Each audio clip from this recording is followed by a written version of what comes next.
we got to go slow. This is not a jerky situation, you know, this is real fear, which I sometimes come out here and these dogs, they're being jerks and the owner thinks it's fear and I go, where's the fear? This is fear. An automatic response to urinate upon that bark at him. In this video, I'm going to show you how to help your fearful dog by using desensitization, limiting avoidance, and using the tried and true principles of nature to help get your dog over fear of other dogs and life in general. I tried an obedience class, but the dogs really scared her.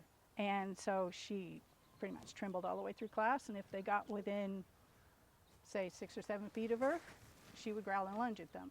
Most bang for your buck today is making 5 friends and doing some leash stuff in addition to that. And then her going home and going, I made 5 friends. That's 5 more friends than I've had my whole life. And then what you can see from that is a melting away of fear in life in general from the craziness that may be today. If your dog has extreme fear, I feel for you. It is the number one thing that makes us very sad for our dogs. We can't take them places. Extremely fearful dogs often have severe leash reactivity.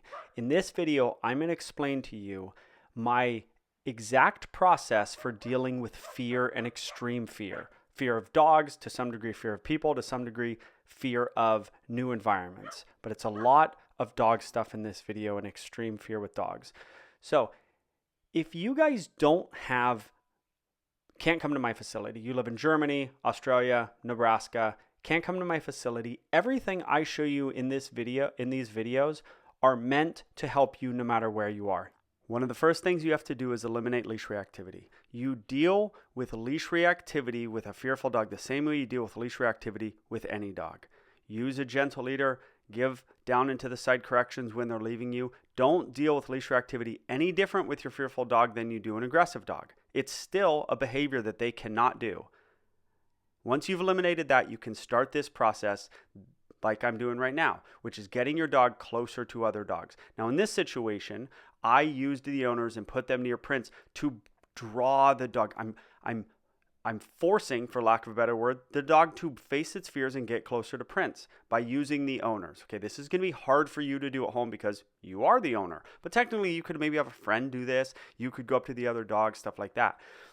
You can do everything I'm doing. It's just harder in your own life. So now I let Prince go. I'm not ready to let him go because I'm just not 100% sure what he's going to do.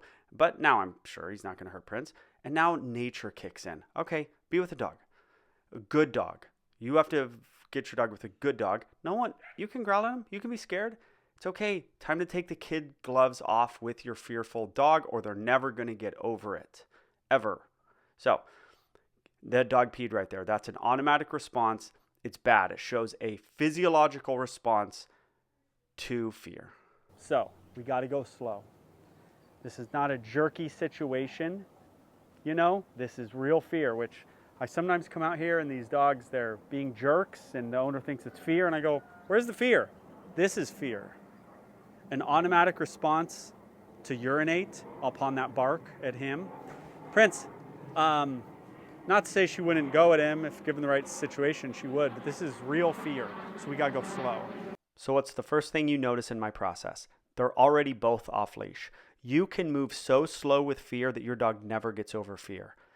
What I'm gonna do right now, I put Prince in a sit and the dog has to make a choice. If you wanna get to your mom, you have to face your fear and go by Prince. I'm using the people as the reinforcement for the dog to get over its fear without pulling the dog on a leash or making Prince go up to the dog. But you can move too slow when dealing with fear. I've seen so many trainers talk about sit in a field near a dog park and give your dog treats when it sees other dogs. The problem with that, it doesn't work. You would think it might work a little. Seems like it could work. Problem is it just doesn't. Just doesn't work.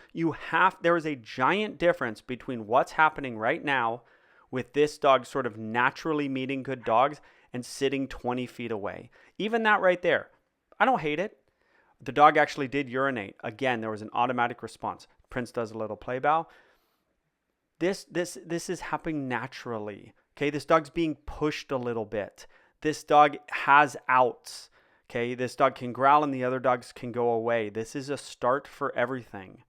But you cannot go as slow as people are telling you or you think you need to go. You need a good dog, yes. And you should get your dog with other dogs, with other good dogs. Okay, so that's number one, is take the gloves off a little bit. Stop with the slow, super slow process if you have access to a good dog.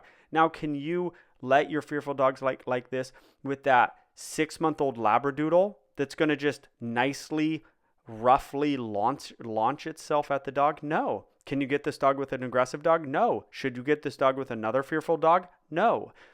But other good dogs, look at this. Then we found a dog that this dog kind of likes.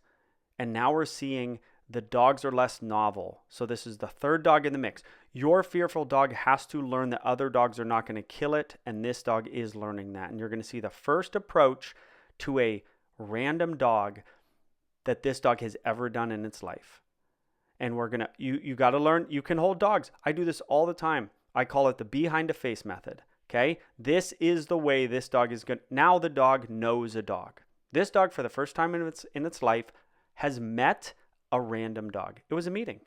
It wasn't a face-to-face meeting because this dog's going to never do a face-to-face meeting for months or years, or at least until the dog's met a bunch of dogs. So it smelled a dog. Now, is this dog going to be perfect with that dog or other dogs? No, it's not. Okay, now what's going on? Now we're bringing it up a notch. I was happy that Prince ran by that dog. This dog needs to see this stuff. Desensitization and increasing the stimulus, the stimulation level, having other dogs run up to it, having Prince run by it. I was so happy that these dogs started to run around because this dog just needs to see it and learn it's okay and learn that it can't stand behind mommy. Every time I told them, oh, watch this, and dog gets out of there. No problem. Oh my God, the dog was overwhelmed. Yeah, so what? The dog was overwhelmed. The dog, we're making up for lost time. The dog actually wasn't really overwhelmed.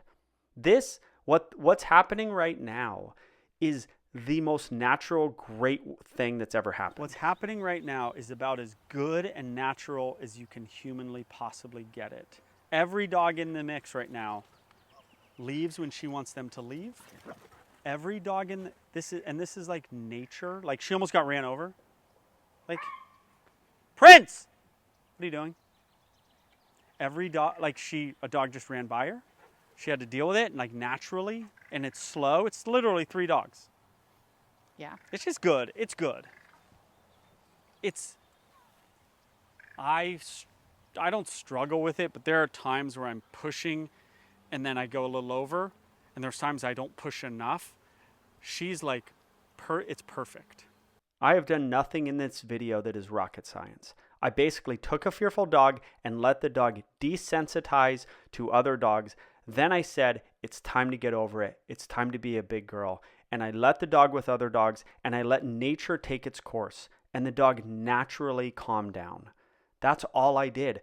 Your challenge is finding the dogs. Your challenge is finding the place to do it. You can do it at your house. People always think that your fearful dog isn't protecting anything. Your fearful dog is fearful, so do it at your house. Do it at a park. Do it anywhere. But you have to do it. You have to get your dog with other dogs, or your dog will always be fearful of other dogs. The notion that you can sit 20 feet away from a dog and treat your dog will never work. That's the video. Don't forget to subscribe to the channel. 100 times better than the first dog. 100. Now, is it the dog? I don't think so. I think it's the fact that she met 3 dogs. And it's not the gentle leader either. It's just every dog, I think we're going to go up exponentially. I agree.